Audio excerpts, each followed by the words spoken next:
Faut-il faire encore de la colocation en 2023? Eh bien, c'est la question à laquelle on va répondre dans cette vidéo. Bonjour à tous, je suis Sébastien et je suis ravi de vous retrouver aujourd'hui pour une nouvelle vidéo dans laquelle on va parler stratégie de location à haut rendement. En l'occurrence, la colocation, vous savez que j'adore ce mode d'exploitation, tout simplement parce que ça permet d'avoir une meilleure rentabilité et un meilleur cash flow.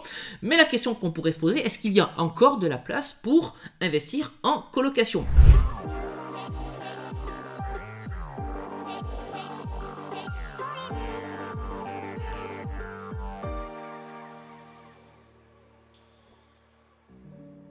Et pour répondre à cette question, eh bien, je vais m'appuyer sur un article que j'ai lu sur le site Logservice. D'ailleurs, je vous mets le lien de cet article dans la description de cette vidéo. Et oui, parce que eh bien, je fais constamment de la veille sur l'immobilier de façon à me tenir informé un petit peu de l'actualité. Alors, qu'est-ce qu'on apprend dans cet article de Logservice? Eh bien, on apprend que la moyenne de loyer d'une chambre en colocation, au point de vue national, est de 439 €, alors que la moyenne d'un studio, en termes de loyer, est de 556 €. Donc, que le loyer d'une chambre en colocation est inférieur à celui du loyer d'un studio. On apprend également qu'en province, le loyer moyen d'une chambre en colocation est de 394 €. Alors croyez-moi, il est possible d'aller bien au-delà de ce loyer. J'ai personnellement des clients qui font des colocations avec des loyers de 500, 550, voire même 600 €.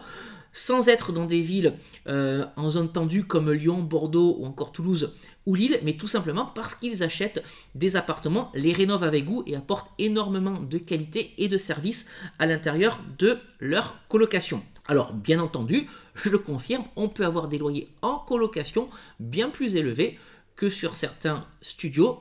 Encore faut-il apporter les prestations adéquates. On apprend également dans cet article de Logservice que 66% des demandes de colocation se font en province et les demandes de colocation en province sont en hausse. Donc on est sur un marché qui est encore actif, sur lequel on a encore de la place, vous et moi, en tant qu'investisseurs immobiliers, pour faire de la colocation. Et on apprend donc que 34% du marché de la colocation se fait en Île-de-France. Mais vous connaissez ma philosophie, je déteste investir dans les grandes villes, tout simplement parce qu'on n'a pas de rentabilité. Je déteste investir dans des zones tendues, tout simplement également parce qu'on n'a pas de rentabilité. Donc je ne vous encouragerai jamais à investir en Île-de-France, même si certains de mes clients arrivent à tirer leur épingle du jeu. Ce qu'il est important de noter dans cet article, c'est qu'on a des villes saturées en termes de colocation et d'autres villes sur lesquelles eh bien, la colocation a encore toute sa place. Et parmi les villes intéressantes pour faire de la colocation, on retrouve, selon l'article toujours, La Rochelle,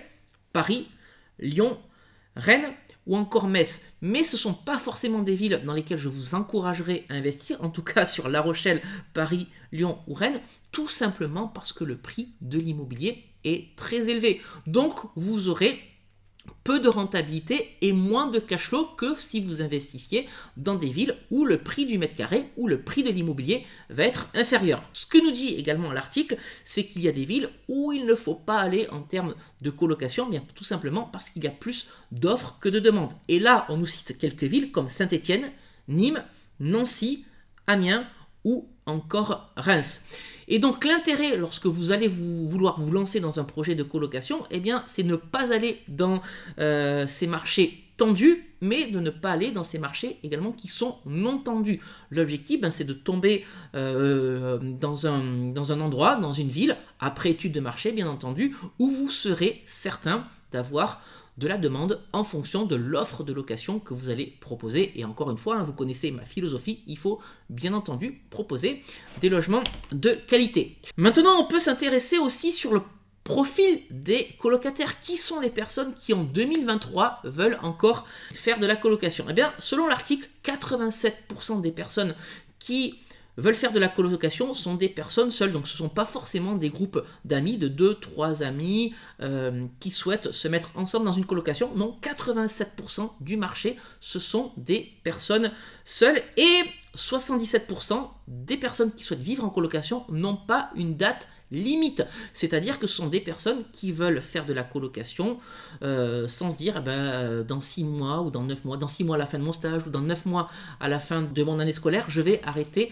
la colocation. Et seulement 21% des personnes qui rentrent dans une colocation souhaitent signer un contrat de bail pour moins d'1 an. Et chose très importante, la majeure partie des personnes qui font de la colocation ont moins de 30 ans. Donc on est évidemment sur une population locative étudiante, mais on est également sur une population locative de jeunes actifs. C'est important de savoir ça, il n'y a pas que les étudiants qui veulent faire de la colocation. Par contre, et c'est ça que nous dit l'article, également, 75% des profils de locataires refusent d'avoir avec eux des locataires de plus de 50 ans. Et ça, je peux le confirmer en connaissance de cause, parce qu'il y a quelques mois de ça, j'avais une chambre de libre dans une colocation, et il y a une personne de 60 ans qui m'avait contacté pour me demander si elle pouvait prendre la place. Ce en quoi j'ai absolument pas de problème avec ça. Par contre, comme dans la colocation en question, j'avais des profils plutôt de personnes entre 23 et 25 ans, je voulais m'assurer que ça ne posait pas problème à mes locataires. Et les locataires m'ont répondu qu'ils ne se sentaient pas à l'aise avec ça, raison pour laquelle, malheureusement, je n'ai pas pris ce profil de 60 ans, parce que je préfère avoir une chambre de libre et mettre un petit peu plus de temps à relouer, plutôt que d'avoir 2 ou 3 locataires qui s'en vont parce que j'ai mis un profil un peu plus âgé dans la colocation qui ne correspond pas à leur attente. On retiendra donc, comme le dit l'article, que les colocataires préfèrent éviter les personnes avec un profil trop âgé entre guillemets.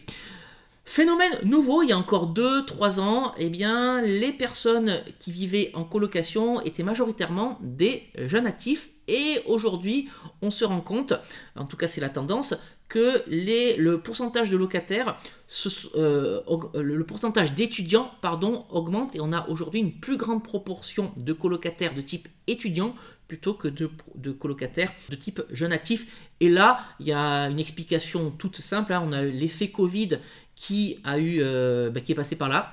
On a des étudiants qui se sont enfermés dans des petits studios ou dans des petites chambres étudiantes. Ça a été très difficile à vivre, déjà d'un point de vue social, sans personne à qui parler, mais également on avait des personnes qui se trouvaient enfermés dans de toutes petites surfaces, et c'est la raison pour laquelle la colocation explose à nouveau chez les étudiants, tout simplement pour avoir un lien social et pour pouvoir vivre dans des logements qui sont plus grands et plus adaptés à leurs nouveaux besoins. Enfin, ce que nous dit l'article, c'est quelque chose qui va vous intéresser, les garants. Eh bien, la majorité des garants pour les personnes qui vivent en colocation, ce sont les parents. On va trouver également des garants de type parents chez les jeunes actifs. Et puis pour les personnes qui malheureusement n'ont pas de garant en tant que personne physique, vous le savez, il y a la garantie visale de l'État qui peut se porter garant pour les locataires, mais vous avez également GarantMe qui peut se porter garant. Alors GarantMe, c'est un service payant qui est plutôt utilisé pour les personnes venant de l'étranger. Voilà donc pour un bilan de ce que vous retrouverez dans l'article de Locservice. Il me semblait intéressant de savoir où est-ce qu'on allait sur le marché de la colocation en 2023. Et vous voyez donc que tous les indicateurs sont au vert. On peut continuer à faire de la colocation puisque la demande explose. Par contre, à vous de trouver la bonne ville dans laquelle investir. Encore une fois, on va éviter les villes où le prix de l'immobilier est cher, et on va aussi éviter les villes qui sont saturées en colocation et où vous allez retrouver plus d'offres que de demandes. Voilà, allez-y, foncez, faites de la colocation, ce sera la conclusion de cette vidéo. Personnellement, j'en fais et ça se passe très bien. Si cette vidéo vous a plu, n'hésitez pas à la liker. Si vous avez des questions sur la colocation, n'hésitez pas à les poser dans les commentaires en dessous de cette vidéo. Et puis si vous souhaitez participer aux coulisses de tout ce que je fais au quotidien, n'hésitez pas à me suivre sur les réseaux sociaux, sur Facebook, sur Instagram. Venez, abonnez-vous, vous êtes les bienvenus. Voilà, écoutez, on va se quitter ici pour aujourd'hui. Et puis comme d'habitude, on se retrouve très prochainement pour une nouvelle vidéo. Je vous dis à très bientôt. Ciao.